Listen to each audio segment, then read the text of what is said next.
আমি যখন বার্সেলোনাকে ভালোবাসেছি তখন কোনো ট্রফির জন্য ভালোবাসিনি। ভালোবেসেছি সেই গল্পটাকে, যেখানে প্রতিটা পাস ছিল কবিতা, প্রতিটা গোল ছিল আনন্দের চিৎকার, আর প্রতিটা কান্না হৃদয়ের ভাষা। বার্সেলোনা মানে শুধু একটা ক্লাব না, এটা আমার জীবনের একটা অধ্যায়, যেটা আমি প্রতিদিন বাঁচি।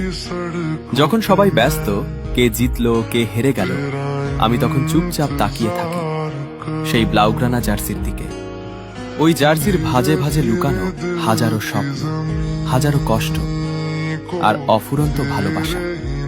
হ্যাঁ, হয়তো আজ আমরা সেরা না, হয়তো আজ সমালোচনার বোঝা ভারী, কিন্তু আমার বিশ্বাস আছে যতদিন নিঃশ্বাস থাকবে ততদিন গলায় জোর থাকবে বিস্কা বার্সা। কারণ এই ভালোবাসা কোনো ফলাফল দেখে আসেনি, এটা এসেছে হৃদয়ের গভীর থেকে। মেসি ছিল